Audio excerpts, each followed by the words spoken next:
name is Joseph Carlson, and this is The Grief of Politics, episode 51. I'm joined by Avin Carroll. Avin, how you doing? I'm doing well. How are you today, sir? What's your secret? How are you doing so well?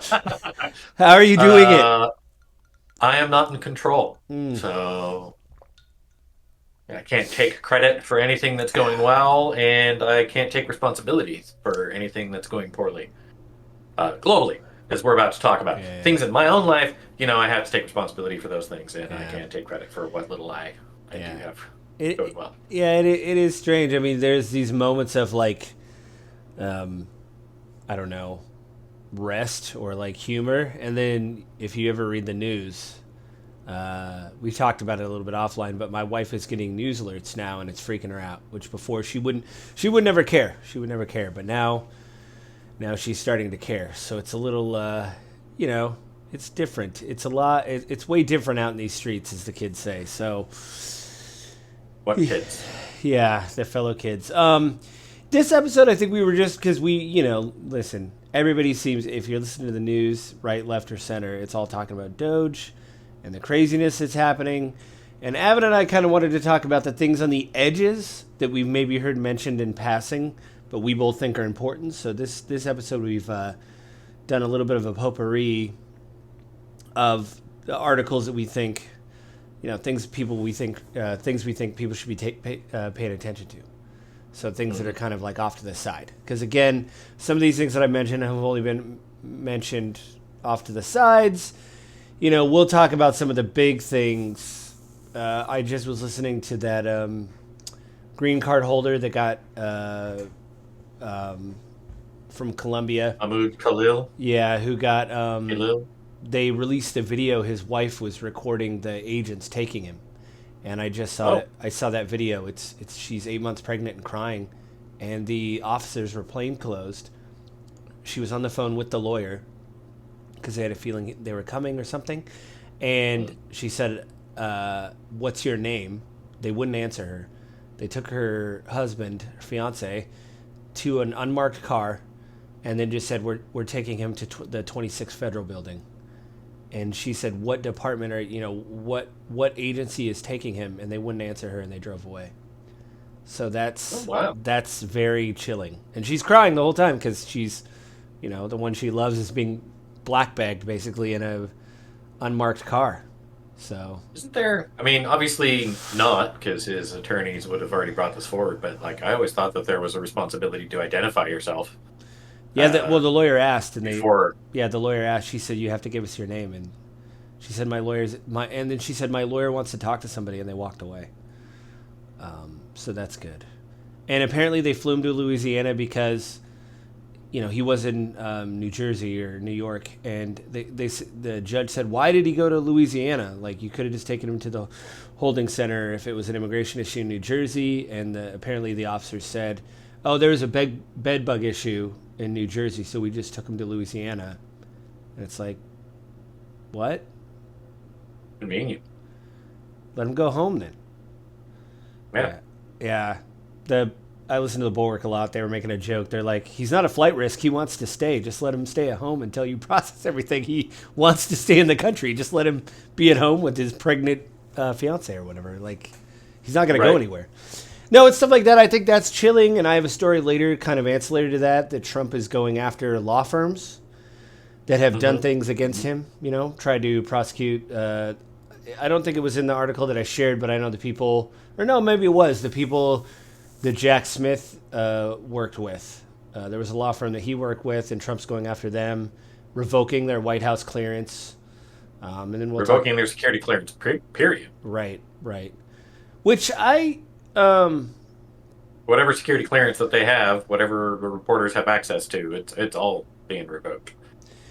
that's the thing that's happened with like he do it with Mark Milley. He revoked it, and Bolton he revoked their security clearance. And I don't know if we talked about it on the show, but a lot of people have pointed out it's not just a courtesy why we give these people security details. It's because they assassinated a. There was like a. I forget his name, but there was like a dictator. We assassinated a general, like an Iranian general or someone, and they were obviously planning that because they're with the State Department, and by them Hmm. doing that, that's why we give them a security detail, because obviously there could be retaliation. They took out someone that belonged to the Iranian State Department. The Iranians could take someone out that belongs to our State Department. It is a possibility. It's not impossible. And that's why we give people security clearances. And Trump just said, well, you might want to get private security, I think was his quote or something. Or, why are we. It's like.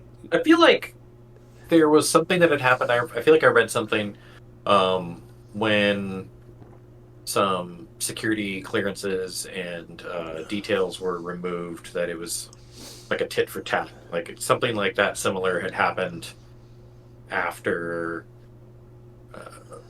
Biden won the last election, and they removed access or removed security from some of Trump's people. I feel like, and that was, I might be wrong. So it's either this time around or last time around. It's the first time that's happened. Like they're breaking the decades of precedents. It's not they can't. It's just no one ever has. Right. I think there's a theme reading these articles, and we'll get into it. It comes up right at this first article I think we'll talk about from Bloomberg. Unless you have anything else to add, we can get right to the articles. No. Let's go through it. We've got a lot to cover. Yeah, because usually it's 3, but you threw in some 2. This is by Bloomberg. It came out on March 14th, so just a few days ago. It was written by Zahira Hirji, Jessica Nix, Lauren Rosenthal, and Janet Loren. So sorry if I mispronounce any of your names. But it's called Trump Science Cuts Have Thrown the Research World into Chaos. Just as a quick aside, they do mention the University of Washington, so shout out to that. I actually tried to look up, because we all think, you even me, being a squishy liberal, read about some of these scientific studies and you think, this is stupid. Why are we doing this to mice? But why are we paying to see how fast ketchup rolls down a slide? Right. And I was trying to find a correlation between strange studies and like actual breakthroughs. But there is like a methodology to certain things. And that's the thing is, I think because this is such a small part of the budget, I think that's what angers me of like, hey, we're really, as an old supervisor that I used to have, he was actually a plant manager, had a really famous line, which I'm sure he got from somebody who said, you're really jumping over dollars to pick up nickels on this one. And it really seems like that's what we're doing. Like, yeah, the science may be weird, but there is cancer research in there. And there is, mRNA vaccine stuff in here. Basically, the government can't fund that. That's pseudoscience, Joe. yeah, well-known diseases. Anyway, this is just the top. Oh no, I was talking about the mRNA thing. Sorry. Oh yeah, no. So the article starts. It said Harvard University is imposing a temporary freeze on hiring faculty. Sorry, Columbia University is grappling with cuts to $400 million in federal funding. California Institute of Technology is leaving postdoctoral positions unfilled. The University of Washington researchers is wondering about a climate and health grant after a government site was taken offline. And these are just some of the disruptions that resulted from President Donald Trump's sweeping changes to the federal government through the private sector. Although the private sector has historically proved more funding for research and development in the U.S., experts say Trump's mass firings and freezings of billions of dollars appropriated by Congress could have ripple effects in the U.S. scientific enterprise for years to come. Now, here's what I'm going to bring up about Doge. They keep saying they have unfrozen this stuff. Like Elon was at that cabinet meeting going, we unfroze the Ebola thing. No, they didn't. Like, they unfroze it, but, like, they lost a lot of these people's emails and they can't hire them back. Or by closing an office, you just remove that infrastructure. We talked about on the phone before we recorded this episode that there's a new kind of flu, in Africa somewhere that's broken out. And I heard that it has a mortality rate of 12%. So if you get this flu, if you die, it basically takes 4 days.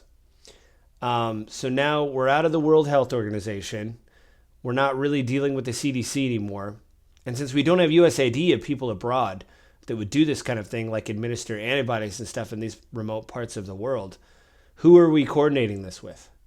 Who is going out there to be like, hey, we should really look into this disease that's very contagious and, very deadly? Are we just going to say Good Not our luck. responsibility. It's Africa's responsibility. Oh, right, because the virus will stop right at the border. You're right. It'll stop right at the continent of Exactly. Africa. None of those people will Yeah. travel, or I don't even think they. I mean, I think they said it was a flu too. So I think it's air. I mean, I don't know. I'm not a doctor, but it sounds like it is very contagious. So that's good. One thing in this article that I think is really somebody said this quote: "This is an ecosystem that benefits everyone and has kept the U.S. at the forefront." Unquote. Fiona Harrison, the chair of the Caltech's Division of Physics, Mathematics, and Astronomy, writes in an email. Quote, this situation is jeopardizing our nation's ability to stay at the forefront of science and engineering by reducing or eliminating a generation of young technical talent, unquote. And then later it says, I want to see if I can find the quote. It was right towards the end of the article. Uh, Basically, they were. I'm trying to see if I could find it. That China is now advertising to these people. Like there's Chinese universities. They're like, hey, we'll pay you. So there's going to be a brain drain, right? These people are going to be like, I'm sick of dealing with all this stuff. Also, a side note, China just released another Chinese company just released another AI version AI or whatever that's on par with DeepSeek apparently, and just Oh. you have to get it off a Chinese server. But anyway, No, that's trustworthy. apparently there's been some people in the U.S. that have looked into it and said, yeah, it's kind of on par with DeepSeek a little bit, but it uses even less energy than DeepSeek. Anyway, Oh, what they're trying to that's say, cool. the in the article is there's going to be a brain drain, right? Like these people are going to be tired of dealing with all these, like, oh, I don't, I work for the National Weather Service, and like they're not going to fund our balloons anymore. Cool. So I'm just going to I go mean, somewhere else. there'll definitely be a brain drain.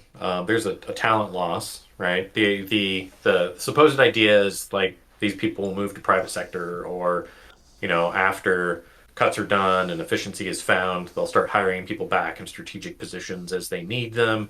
But lots of people will move on to other jobs. They won't want to deal with the BS. I don't.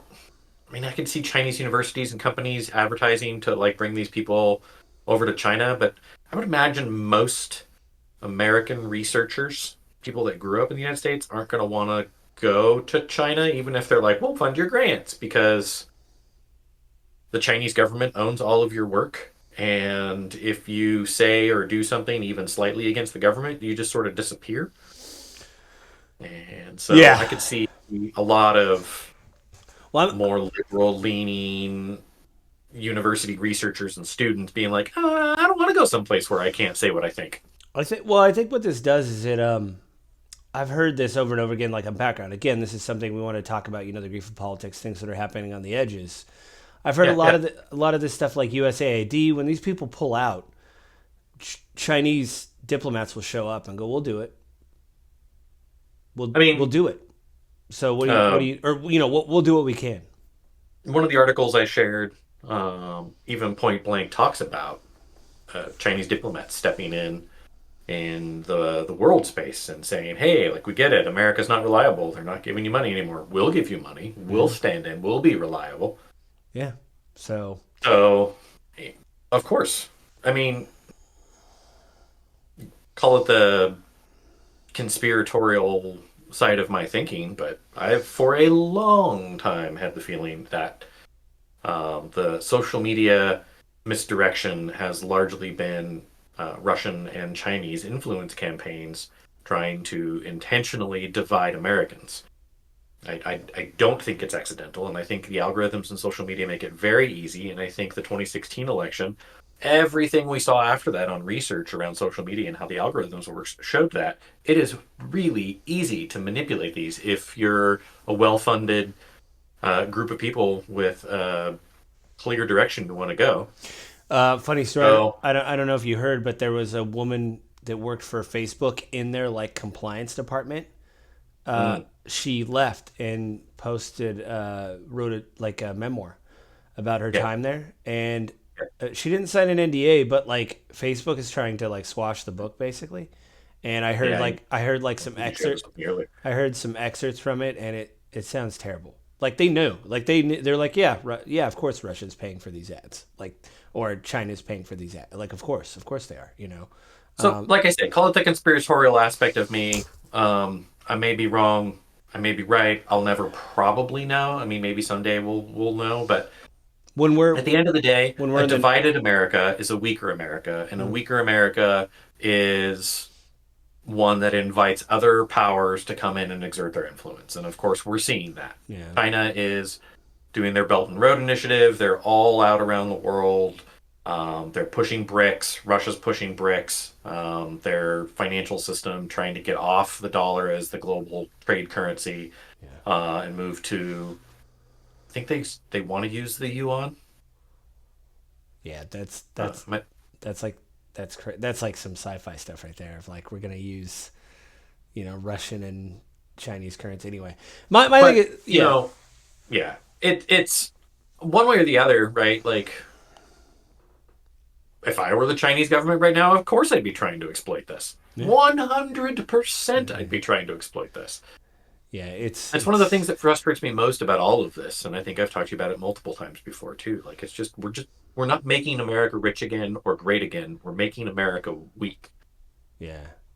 because we're pulling within ourselves. And we'll get to the article I shared with you Yeah, later. I We'll shuffled go the more on order, that. so I actually like I tried to so I don't know what's next, but I did Mm. shuffle the order, so we'll see what's next. We read the articles, but let's get on to Article roulette. Hey, there you go. This is about the crypto thing, the crypto reserve. Now, a lot of people don't know this, but Yeah. we decided to use. We're going to use the U.S. Treasury to buy crypto. No. Your own article doesn't say that, Joe. Your own article says that they want to seize crypto from criminals and Well, they bad said it. I actors thought they said and it. keep That's that you. crypto. Oh yeah. They don't want the Treasury to buy the crypto because they don't want taxpayer dollars used to buy it. They just want to seize and hold and build up a reserve so that we're not leveraging taxpayer money to add to it. It's your article, Joe. Well, I'll say this much. I disagree with the Wall Street Journal on a lot of stuff, but when the title of the article is "The Fool's Gold of a Crypto Reserve," that seems like a bad title. I mean, a good title, but a bad idea, right? Mr. Trump's new executive order issued Thursday. So Oh the yeah, article was published on March 9th. So it yep, was about a couple weeks ago by the time this comes out. Um, direct the Treasury Department to take custody and preserve government holdings of Bitcoin and other cryptocurrencies that agencies seize as part of investigations into yeah, wrongdoing. right, His stated goal is to create a crypto version of Fort Knox, which is where America's gold reserves are stored. yeah. David Sachs, the White House cryptocurrency czar, says the United States has sold about 195,000 Bitcoin over the last decade for 366 million, which would be worth about 17 billion today. He estimates that federal agencies now hold some 200,000 Bitcoin, worth about 16.7 billion at the current price, but says there has never been a complete audit. Trump though did announce 5 cryptos that they would be investing in. So that isn't in this Yeah, article. I think it was whatever. There was 5 cryptos that Trump said this is what we're buying. I'd have to do a web search to figure it out, which I could. maybe, but that's definitely not what they're saying here. They're saying they specifically don't want to be. His order directs Treasury and the Commerce Department to develop strategies for acquiring more Bitcoin that are, quote, budget neutral and do not impose incremental costs on the United States taxpayers. This ostensibly means Treasury won't issue debt to buy Bitcoin, but the order still invites government mischief. Uh, So, like Joe said, it's Wall Street Journal. He doesn't agree with them very often. It's written by the editorial board and was published on March 9th. oh, right here from Reuters. Trump, crypt. Trump names cryptocurrencies in strategic reserves, sending prices up. U.S. President Donald Trump on social media announced the names of 5 digital assets he expects to include in the new strategic reserve of cryptocurrencies. So by him doing that, those skyrocketed. Trump said in a post that this January executive order on digital assets would create a stockpile of currencies, including Bitcoin, Ether, XRP, Solana, and Cardona. The names had not been announced. More than an hour later, Trump added, and obviously BTC and ETH and other valuable cryptocurrencies will be at the heart of the reserve. The total currency market has risen, whatever. The move shifts toward active participation in the crypto economy by the U.S. government. It has the potential to accelerate institutional adoption, providing greater regulatory clarity and strengthen the U.S. leadership. Unlike Bitcoin, these assets are more akin to tech investments. So these are considered like stable coins. I will say this. I get what they're saying about like, hey, this is just going to be part of forfeiture. But like, that's strange then if you say the ones you're going to forfeit because you wouldn't know. You wouldn't know the They ones. might give up the others, right? Like we're targeting to hold these ones because they're stable assets. The rest will just dump on the market as we get them, right? Someone has a bunch of, Dogecoin and Shiba Coin and some of the other kind of meme coins, right? The government might just dump those because they're trash coins. Well, they said this is interesting. Like your point stands, but they said right here, assets seized in civil and criminal forfeitures are typically returned to victims, or sold with the proceedings remitted to Treasury to reduce the budget. Exactly. The Trump plan is to keep confiscated tokens in investment, which might later be sold to finance a president's spending and prerogatives. Future presidents of both parties could raid the stockpile to bypass Congress or spending. There's your problem right there. Like now we sell it, the debt goes down. Well, now it's just sitting there and it's not doing anything, and you could do whatever you want. And there still is a little like I'm reading a book. The author I'm looking at right now is named Zeke Fox. It's called Numbers Go Up. I just started reading it today. He starts with Sam Bankman-Fried and then kind of walks back and kind of goes through the whole thing of like, he went to one of the first conventions, a Bitcoin in Florida after COVID, and he's like, in the beginning stages, this is still very nebulous of like, well, who's Solana and where's, and he said it's going to get weirder because he keeps talking about the future of like, this is getting weirder. But I'll say this, even if this is from forfeiture and stuff, the fact that I always thought that cryptocurrency, they didn't want this stuff regulated. They didn't want to be part of the government. They wanted to be more stable. They didn't want any oversight. They didn't want to be part of they didn't want to be part of a Fort Knox. And now I think what it is you get the rug pulls, and now people are losing all this money. And you smiled. Have you not heard that term before? I mean, that's what they call it, right? No. You just like I'm thinking like it's the Sam Bankman-Frieds of the world and all the people around him. Right? Yeah, like, and so all the people who are like, I don't want regs, free, let us do our thing, free commerce, free. Wait a minute, I can get fleeced by bad actors, and there's almost impossible for me to really know. And I will say, with the Consumer Financial Protection Bureau going away, we mentioned this last episode, but they were able to go after like Coinbase and stuff and get some of the stuff back from people, the stuff they could track, right? And so they could affect. So even people that don't like the government were like tweeting Elon, going, "Hey, I don't like this same example. I went to Coinbase, I got some of my crypto back when I got scammed. Do you think getting rid of the Consumer Financial Protection Bureau is a good idea?" And we talked privately. Russ Vogt got rid of a department that basically calculated mortgage rates within the Consumer Financial Protection Bureau, and he had to hire them back because they literally, like, this has to be the sweatiest of sweating accounting works. Like, I'm not good with math, but if you're into this stuff, I imagine, Avin, that there is not a lot of, there isn't a lot of, this seems to me like when I imagine this, it's something out of Severance where it's like old school 70s calculators that print out a receipt. There's a lot of guys with those green visors on, and there's like a lot of legal pads. And there's like, it's just like, and there's lights all over. There's like those little lights, and like they're literally crunching the numbers, and they have like slide rulers and like stuff that we used to use in middle school. Like they still do that to probably just people sitting in front of computers with spreadsheets. Dan, don't ruin it for me. I really think it's like one of those things where they have to like roll up their sleeves, and it's like 2 a.m. and they're like, I gotta get some food. Do you want to go get Chinese? Because we got to get this raid done by midnight at Sunday or whatever. But I mean, it's like that's the kind of thing. And also, I read again as an aside, with this kind of stuff going away, like regulation going away, like the CFPB, banks don't know what to do now, because when they interacted with the CFPB, there was like a way for them to, like a process for them to adjudicate fraud. And now even Right. banks are like, hey, if we do this, is this breaking another law? And they don't know because they can't I contact. mean, it's the same as when the CFPB was created, too, though, right? Like, anytime you create an agency, you also run into the same thing. People are like, well, what am I supposed to do now? Because it's not clear and we haven't been fully communicated with. And so then the lawyers all have to sit and contemplate and consider and advise and give direction. And, right? Like, I don't agree with the elimination of the CFPB. Yeah, they Uh, return billions of dollars in consumer money. That you know. well, so, I'm a crazy libertarian. Uh, and I want smaller government and less government. The challenge I have is smaller government and less government invites corruption. So smaller government, less government only works if you're willing to actually go after the crooks and the criminals and enforce the laws that you do keep on the books. Right. And Well, CFPB provided a government agency that would actually do that and would actually punish people when they broke the rules because regular law enforcement agencies don't have the mechanisms to do it and to go after these people. yeah. Well, it's that's the thing is if you look at it as an ROI, if you're spending a fraction of the budget to get all that money back, it's like well then it's just like the IRS.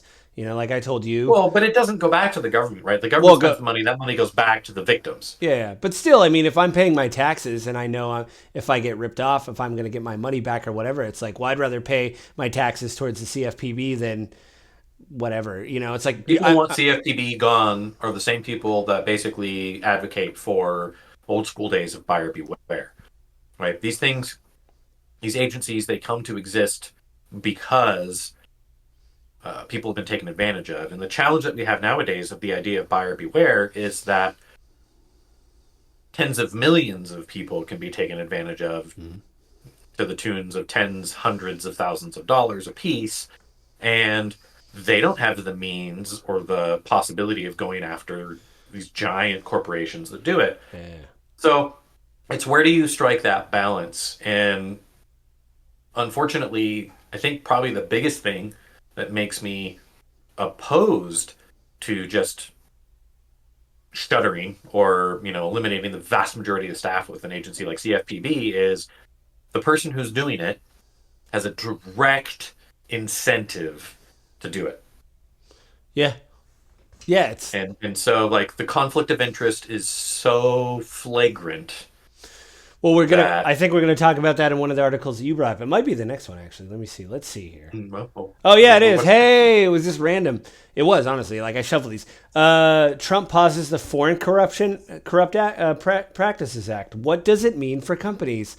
Mhm. Yeah, what does it mean for companies? Again, like like you said, when you create an agency, you have to create all these guidelines and legal theory and all that. But I didn't know. I don't know if it said when this agency was created, but it's the idea of okay, all that's gone now, and they did say that he may in 180 days bring it back. But that mean 120. No, 180. Yeah, yeah. he may bring it back. Do you think he's going to bring it back? Be honest, Avin. Do you think he's going to bring it back? Do you think Pam Bondi's No, going to be like, yeah, no. Now, the one thing to keep in mind in this is, and originally when this was first brought up to me that this executive order was issued, the person I was speaking with believed that it meant that foreign actors could influence and invest in the United States. And that is not what this law does. This law prevents um, American businesses from influencing foreign businesses, foreign entities, well and governments. they do a good job in this article about right here, like corruption is still a crime. Attorneys who advise leading multinational and U.S. businesses agree that even if the Department of Justice doesn't afford the FCPA, numerous other enforcement authorities could press charges against companies who engage in bribery or attempt to. Yeah, just because there's a 180-day pause doesn't mean the underlying conduct is not subject to criminal prosecutions from state Right. attorneys, general, foreign. I think what this is it'll be great for lawyers because they'll be able to have more billable hours.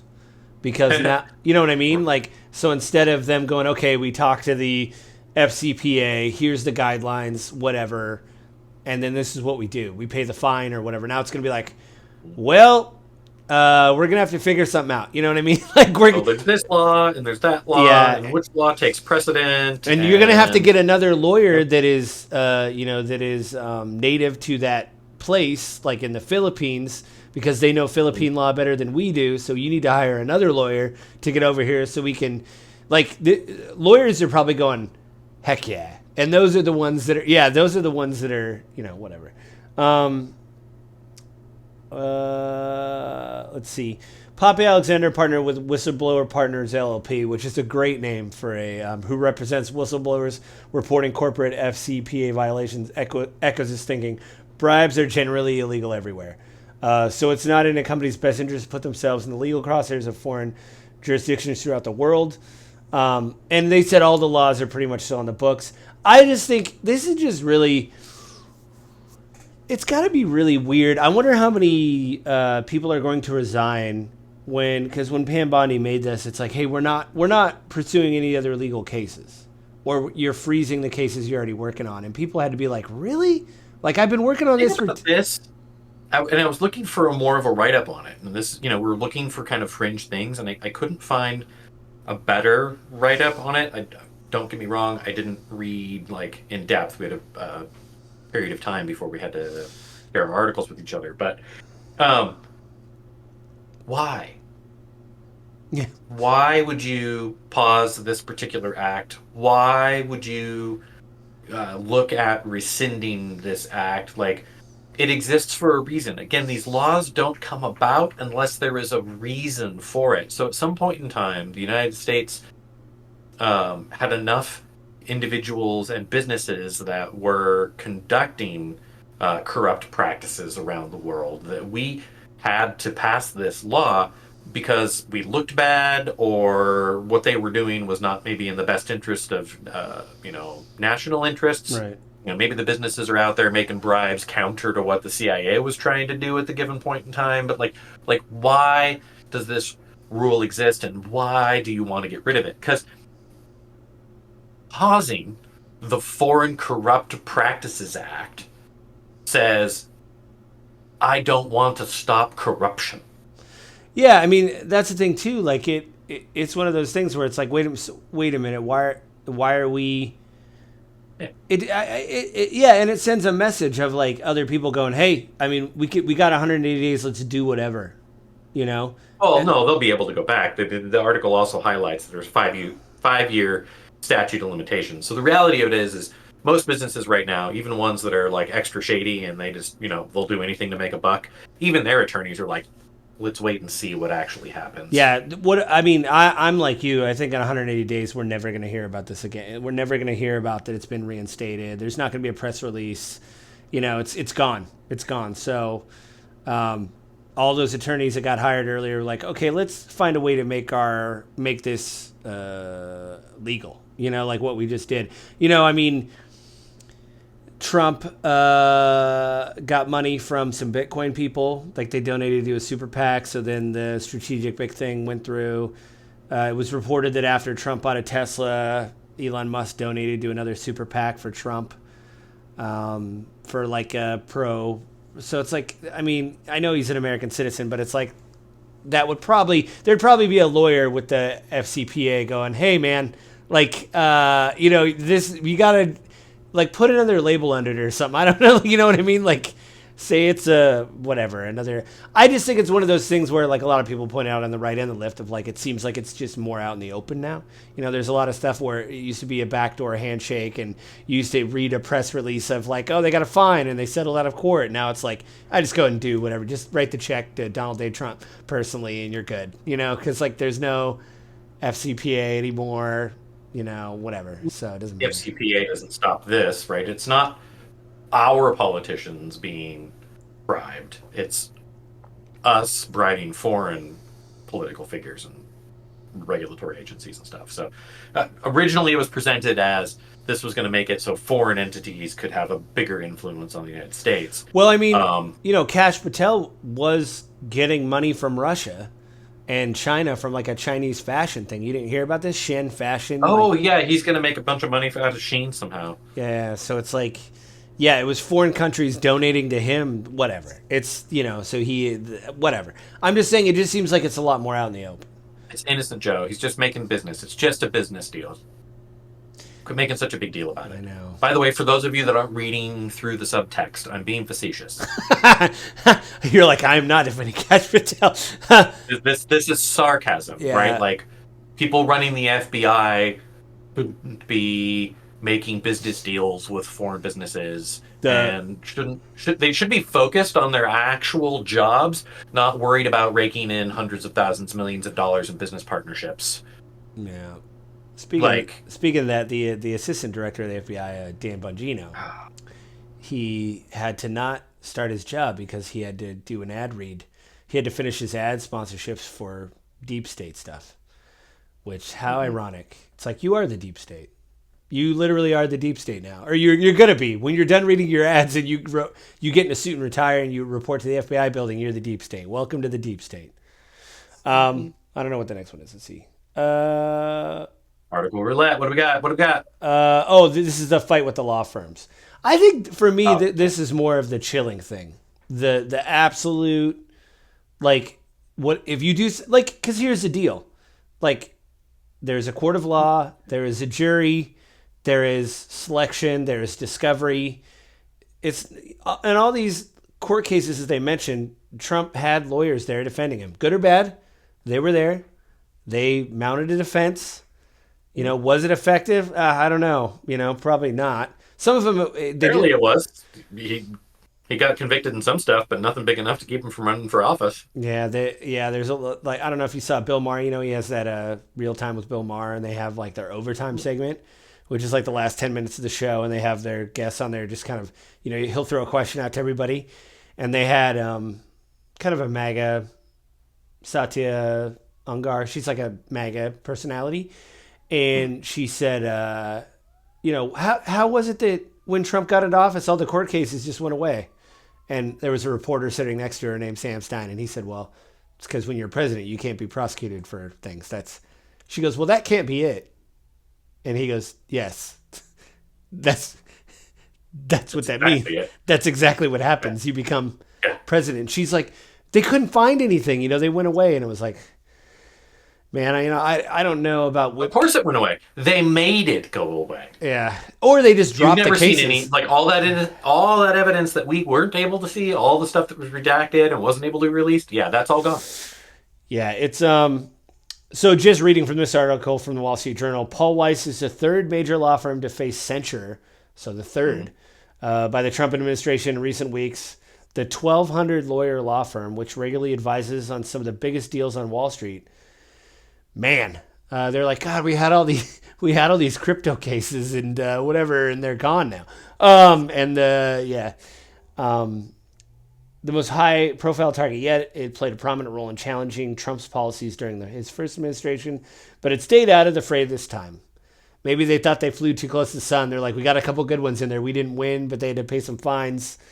The president ordered his administration to strip Paul Weiss's employees of any government security clearances, limit the firm's access to federal buildings, and take steps to rescind government contracts from the firm and its clients. So good. Great. Keep We're doing going to it. punish anyone that challenges us. Yeah. What does that tell you? If Yeah. you talk bad about me, you talk bad about my policies, you challenge us, we're going to undermine your legitimacy, we're going to attack your credibility, and we're going to make it difficult for you to stay in business and to do business. And we're going to do everything we can to make you look like you're a bad actor. What does this tell you?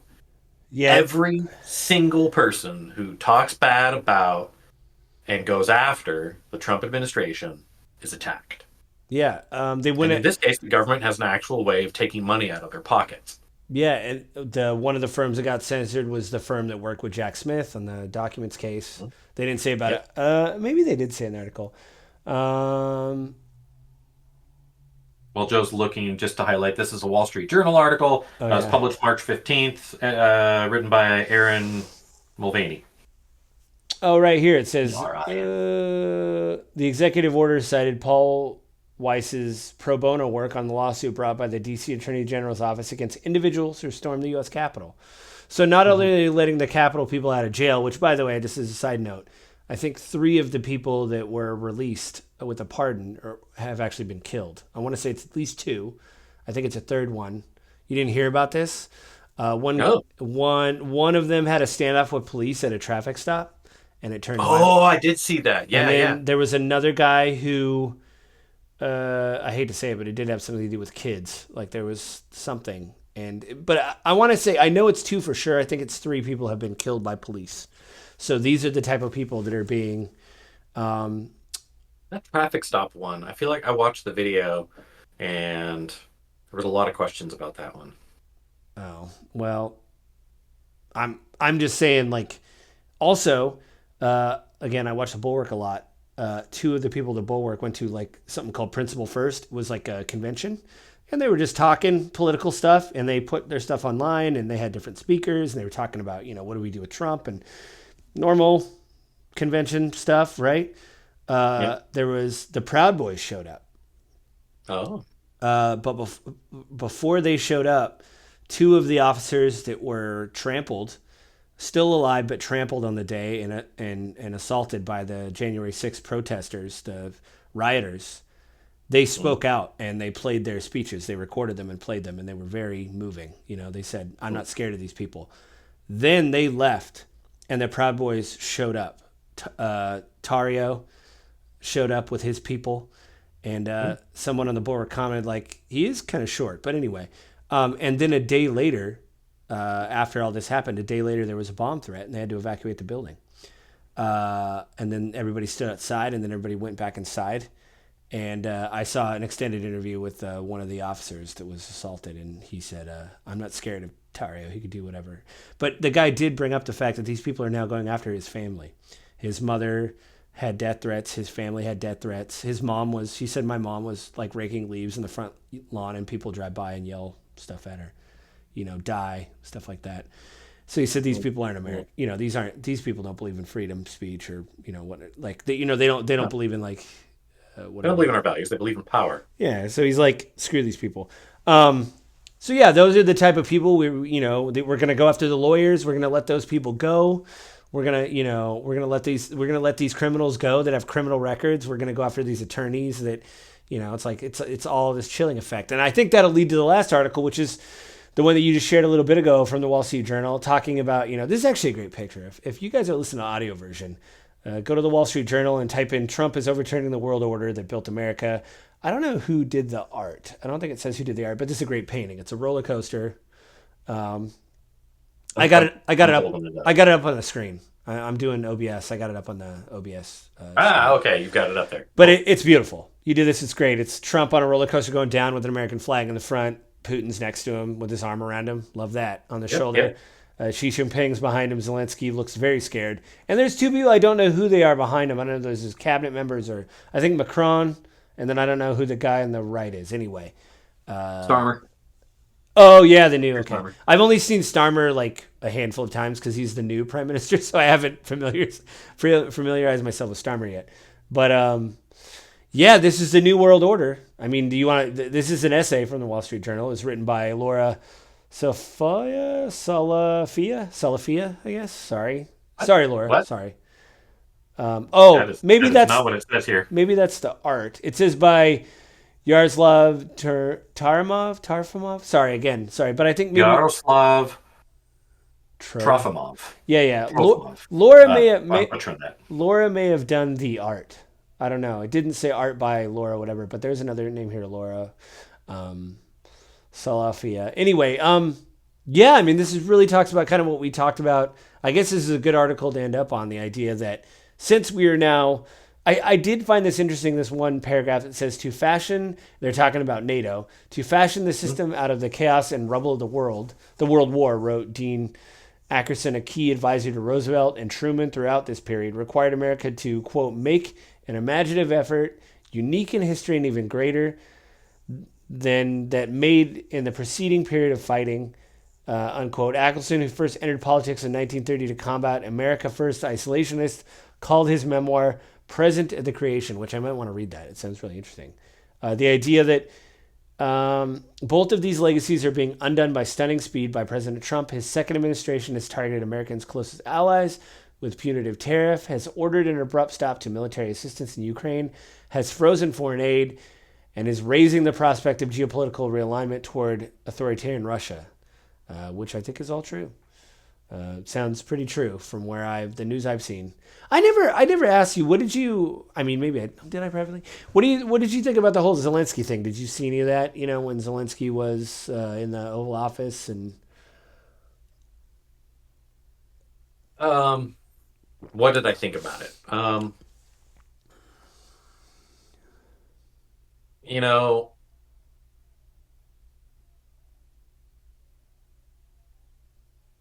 I'm pretty passionate on that particular one. I'm really pro help Ukraine. I have been since the very beginning. I was actually really ticked off at the Biden administration at the way they were handling it. yeah. Putin is a bully.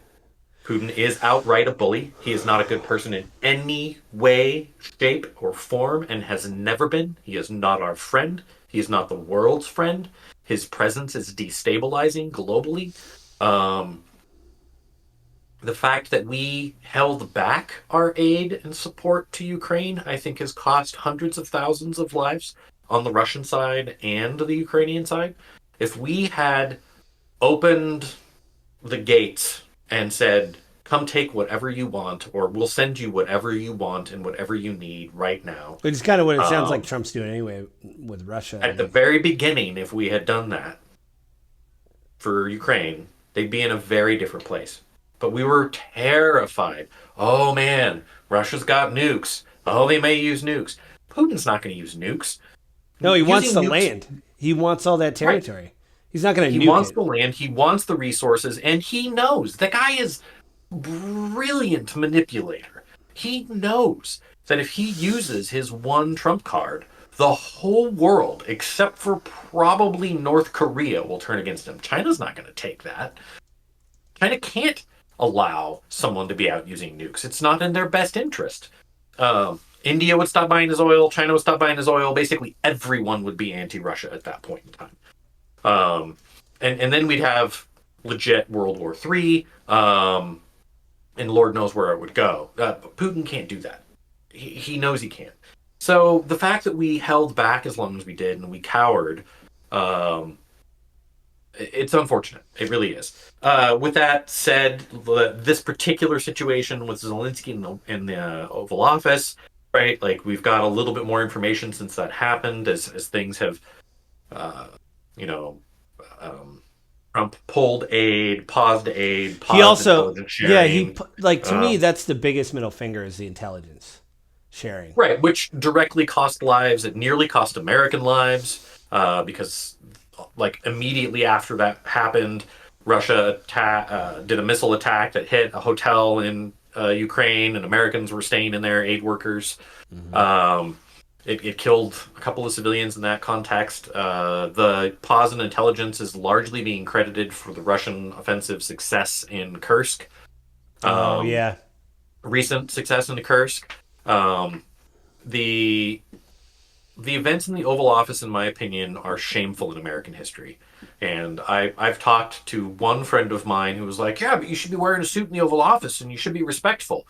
And this person is a pro Ukraine, right? They want Ukraine to be supported, but they still felt that way. And I was like, "Yeah, but like Churchill didn't during World War II. yeah. Plus, Musk is in the Oval Office in a baseball cap and a T-shirt with his kid running around playing with stuff. Like, how's that respectful?"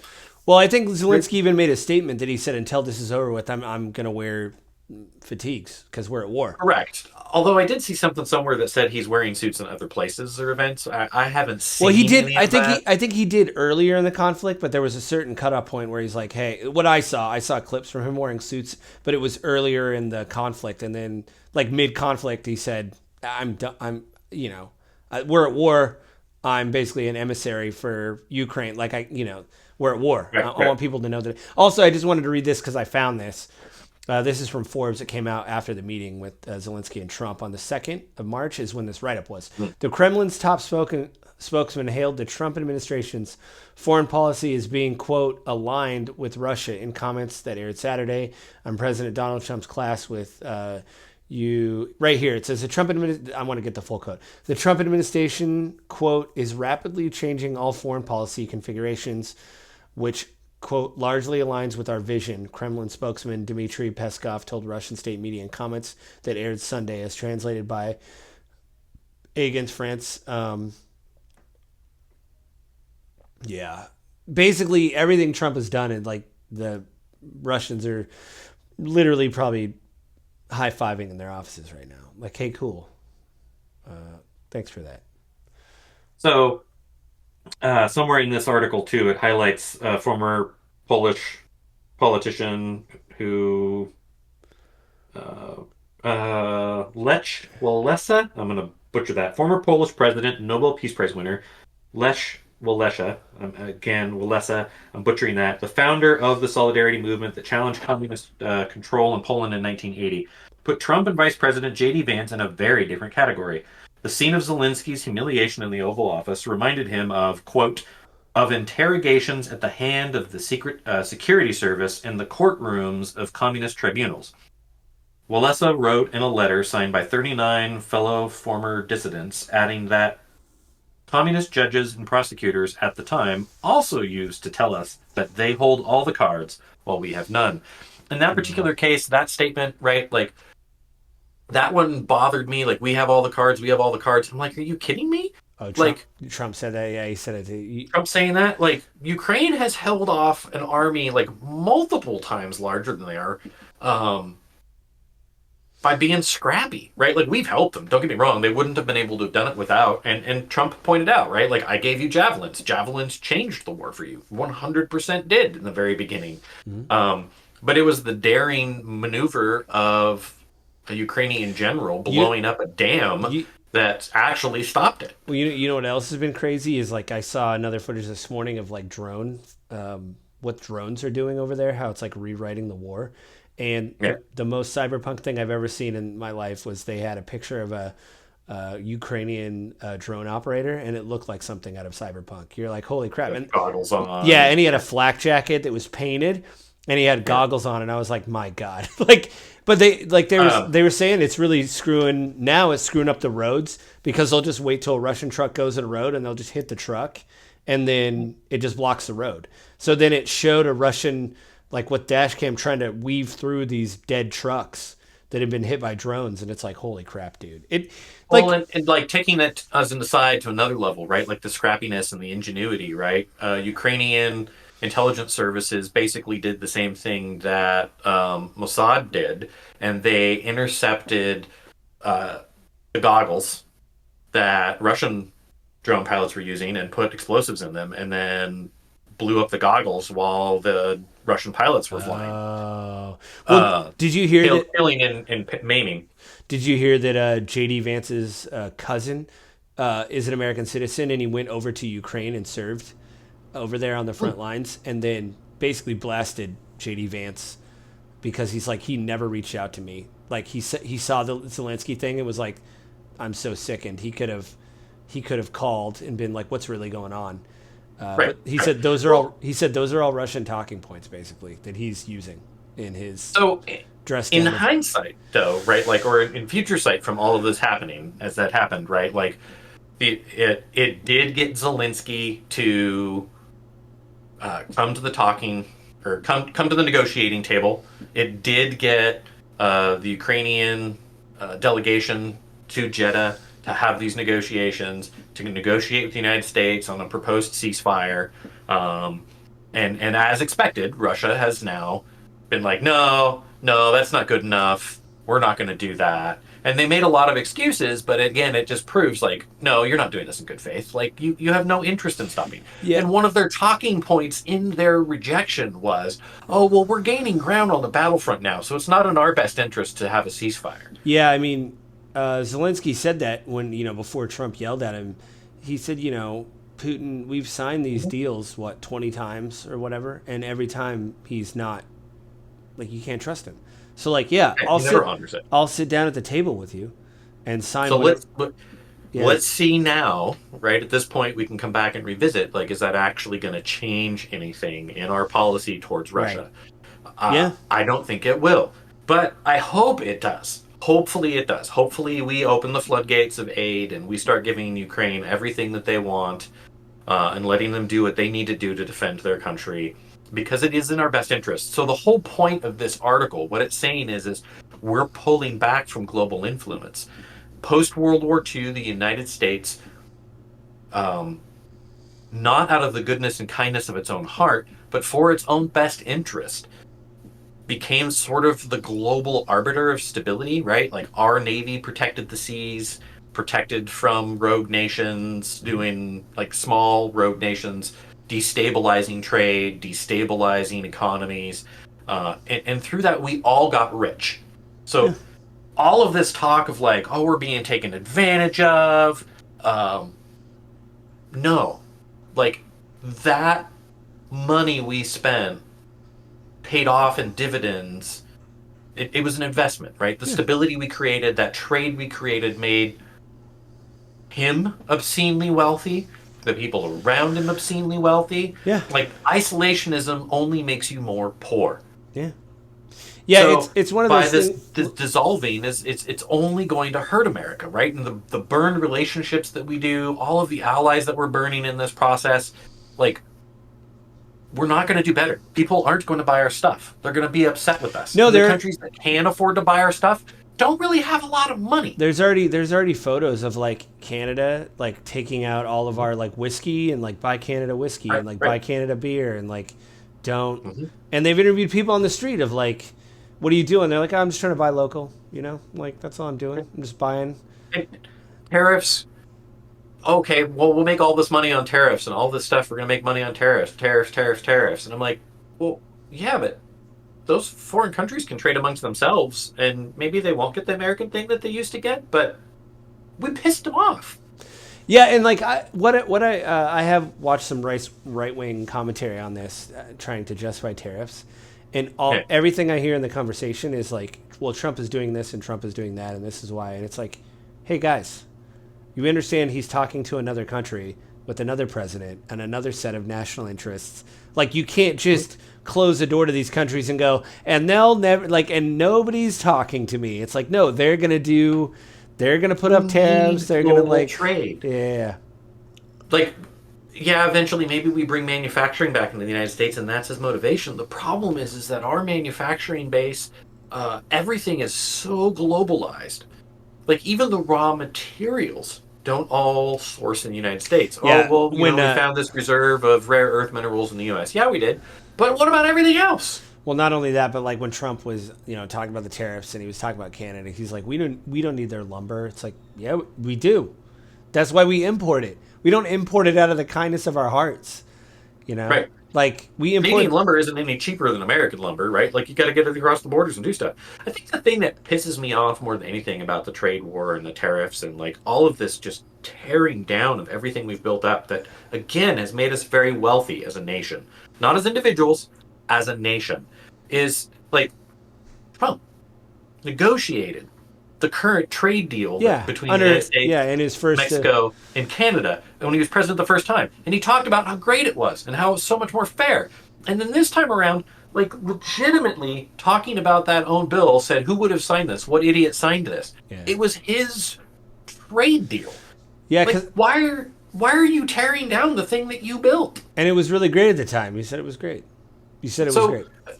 From the very beginning, everything I look at and everything we've talked about today, everything that is going on with our administration, I look at through the lens of who benefits from this? Trump.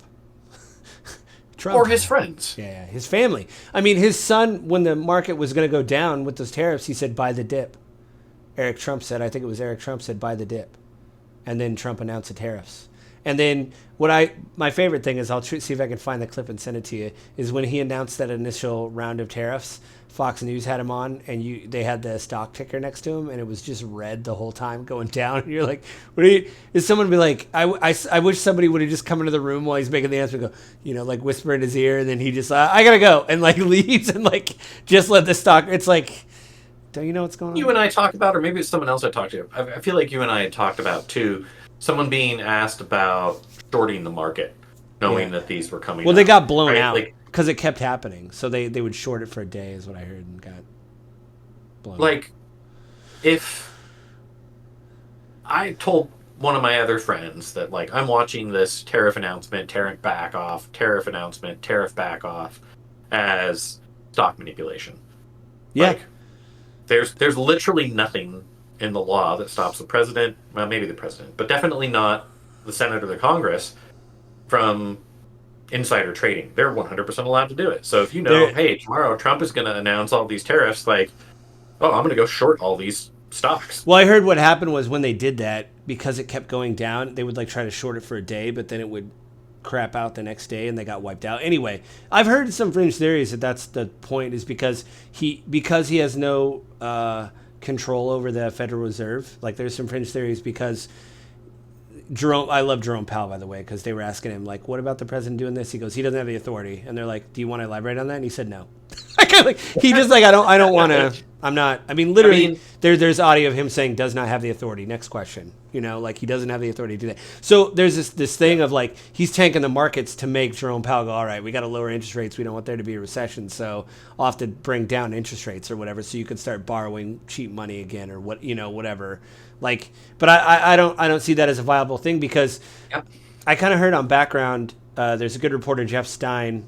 I don't know who he If you works cause with. a recession, you have to drop rates. But now you've caused a recession. Yeah. It's like, yeah. And I, you know what? There's two things I heard. They both have to do with cancer, and I think they're both terrible. One, well, cancer's terrible anyway, but people are trying to equate the markets to cancer. So the one that I heard, which makes me mad, I've heard this on the right a bunch of times, like Fox News and a couple right-wing people. They said, well, listen, here's the deal. You take chemo, and chemo doesn't just kill the cancer cells. It kills, it hurts your body too. And that's what we're going through right now. And I'm like, okay, first off, that's a horrible analogy. Two, I just think that's a bad analogy. It's like, yeah, but like most people when they have cancer don't have a choice. Like if you're at that point, the doctor's like, hey, if there was any other way, we would do something else. Right. But like there is another way with these tariffs. Two, the other thing with cancer, which I heard a good line, it was from an economist. I want to write down who said it. So I'm stealing this from someone, so I didn't come up with this, but I thought it was just it's one of those, the old meme of Antonio Banderas from Assassins where he like leans back in the chair and like kisses the sky. Like there's this meme from the movie where whatever. It was the idea that this idea of infinite growth and like companies want infinite growth. The line always has to go up and to the right, on the graph. And an economist was talking about this like at Davos or something. And it's like this award-winning economist. And he said, you know what else does that? Cancer. Cancer also likes endless growth. Like that's what you're talking about. Is cancer likes endless growth, and you people that like endless growth, and it's gonna like you can't sustain that. Like something's got to give, So, I've heard multiple podcasts with active investors, not maybe economists, but very, very well educated investors in the market that have talked about after the economic collapse 2008 and 9 globally, every nation's central banks basically started doing some version of quantitative easing where the banks started pumping money into the system. Yeah. But you can't do that forever. Eventually everything falls apart. You get major runaway inflation. There has to be some form of correction somewhere in there. Yeah. And so maybe that's what this is, right? And I don't necessarily agree with disagree with the idea of like, we need to fix things and it's going to be painful. So part of me is looking at this like, okay, give the benefit of the doubt. But they think they're doing the right thing by, sending in Doge and brutally cutting back government agencies, and Musk is actually nobly trying to cut $2 trillion out of the budget so that we can balance our budget. And this is like, take in good faith, everything that they're saying is actually genuinely true, then yes, there's going to be a painful period, and devil's advocate, you need to do it really fast because no one's going to be happy with you. Yeah. No. Well, that's you've got to go in and do that. Trump is even downplaying his own message because, again, other people have come up with this thing, and I had a light bulb moment when it was said to me. I was listening to podcasts and stuff, and somebody brought up the point, hey, if tariffs are the way to go, why do you keep pulling back on them? Why not be Right. like Canada? Canada, the new prime minister of Canada, gave that speech where he said, "We're going to keep these on until America respects us," and that was his speech. And he thunderous applause in the arena. And so, if Trump really believes that tariffs are going to pull us out of this thing, why do you keep going? We're going to do it on Wednesday, and then Wednesday morning going, just kidding. We're going to take this one off. Then this one's going to be. It's like, so you don't even really, you know. But we're getting what we want out of it. We're getting what we want, right? So they're upping their enforcement and stopping chemicals that make fentanyl from coming across the border, and Yeah, the dude, the amounts of fentanyl. I mean, obviously Mexico that is a problem in Mexico, right? But like Canada, it's like minuscule. So when Trump was like, "I want a fentanyl czar," that guy must have been like, "I'll do it." Like some guy in the government's like, "I could just sit in an office in front of a phone and just wait for it to ring. Do I have an internet connection? Yes. Okay, great. I'll be the fentanyl czar in Canada. What is it, like £1 per 6 months or something? Anyway, we're running out of time, Avin. But is there anything you want to plug before we leave? Good talk. By the way, I think this is good. Yeah, I like all listen. Everybody can complain about Doge. I could rant about Doge if I wanted to, but I think to this point, he's done the damage. I want to see what's going to happen because there's already angry people at town halls. Oh no, there's more damage to be done. Yeah. Well, listen, a lot has been done. There's more that can be done. I said this in the last episode, and I really believe it. The moment Social Security gets messed with in any way, or Medicare or Medicaid, any of those 3 programs, those checks don't come, they're late. Right now, it's very inconvenient and it's terrible for people because you can't get on the phone and talk to somebody because they've closed offices. That's terrible. The truly horrific thing is going to be when these checks don't start showing up.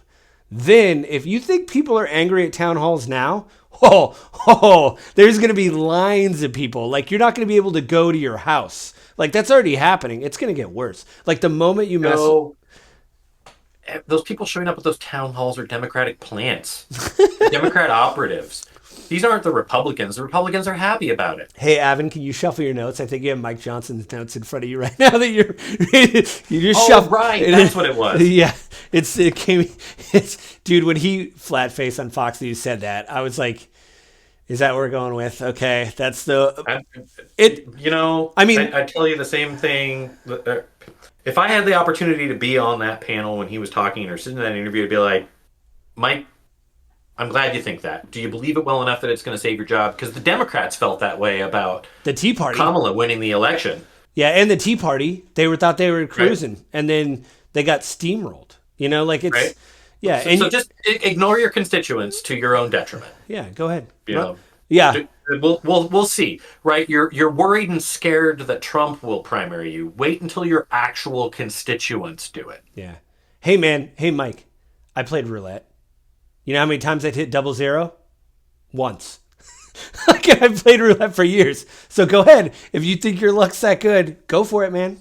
Anyway, is there anything you want to promote before we leave? I mean, like always, bring up my own YouTube channel. I haven't made any videos in a while, but the content that there is, a lot of it's still useful. It's all one-on-one stuff. It's all home buying Your Agent Guide on YouTube. Mm-hmm. And then I've got my Instagram, Your Agent Guide as well, where I you're on the gram. have a service that automatically posts just general updates of what's going on with the market, basic information for buying or selling your home. The whole purpose of Your Agent Guide when I created it was just connecting people with agents I know that are skilled and talented. So they're maybe not necessarily all bluster, and then getting people information to help them make a more educated buy or sell. It's all good. Real estate. Do that. I still have Gaming with Grief. I don't know if this is the place really to make the announcement. I've slowed down. I used to do it like once a week. Then I switched to once a month, but I was still kind of running into a time thing. So I'm still doing Gaming with Grief, but it's kind of like as I finish a game, like in my own time, because there was one game I just started playing that was like 8 hours long, and I kept finding things about it that I'm like, oh, I could do this little side thing over here, and it all kind of added to the theme I was going for. So I'm like 12 hours deep in an 8-hour game. So really, Gaming with Grief, it's going to be like when it happens. Like you'll see it come up on my feed if you subscribe. But every week we do have a D&D podcast. You can listen to that every week. That hits Monday morning at 7 a.m. on YouTube. This hits What's it called? It's called the Tabletop Experiment. Please subscribe to it and stuff like that. We're in the middle of Dragonlance. Well, we're kind of 2/3 of the way through the Dragonlance module from Wizards of the Coast. Cool. But we're going to keep going after that. And like I said, Gaming with Grief isn't going away. It's just one of those things where, like I said, every time I would sit down and be like, it's got to be done, I kept finding new things about every game I played. So I don't want to really rush what I've been doing. So yeah, subscribe to that. All this stuff hits the Grief of Politics hits once a month on the 20th at 7 a.m. in the morning on YouTube. That's probably the best way to watch the show. We're on Spotify as well. But I've had some errors with them, and I think because we don't get as many views on Spotify, there's a weird bandwidth thing where when I try to manually upload videos, it hangs. There's been errors. So I mean, if Spotify is your preferred platform, it's on there. I usually update it the evening of the 20th. So because I can't find a way to schedule it on Spotify, I'm probably really dumb about that. I've been able to schedule stuff ahead of time on audio platforms like Apple iTunes and stuff like that, Amazon Music, and Spotify it hits because it scrubs your RSS feed. But the video itself, I've had problems. Either it's very slow or I've had errors with videos. So again, if that's your preferred platform, please listen to the show. We love that. But if you want to watch the video, I just recommend YouTube. That's the best way. 7 a.m. 20th of every month. Yeah, I think that's it. We went a little long, but we had a lot to talk about. I like the around the edges stuff. This is good. I think. I think next month we might. I think we got to do fascism. I don't want to call Trump a Nazi because I'm sick of it too, even being a squishy lefty. But man, there's some fascist stuff going on in the world, nationally and internationally. So maybe we can talk about that. And then you and I have talked. We talk privately, but I want to talk about it publicly about, you like giving people the benefit of the doubt. That's fine. But I want to know where the line is, where it's like, hey, this is problematic. Oh, now you're anti-Semitic. You know what I mean? Like there's a line. So I want to know, we're going to talk about the line, I guess. It's like, where do you go from being problematic or making a mistake and apologizing to being like, okay, now this is just full blown like, you know what I mean? You said 8 things that are anti-Semitic, so I think you're just being anti-Semitic. You know what I mean? Like it's not just one that you're like, oh, sorry, I didn't really know the history of this, because people don't. People are young, you don't read everything, and you're like, hey, I didn't know the history of this. But like when you do it 8 times, it's like, hey, I don't think you can apologize anymore. I think you're just on the train, man. I think you're you're a fascist. You're on the fascist express. So maybe we'll talk about that next, because the news is kind of tiring to. Maybe I'll unplug from the news and just worry about fascism. That'll be light. Yeah, it'll be a nice break. Yeah. Well, thanks, Evan, and I guess we'll see everybody next month.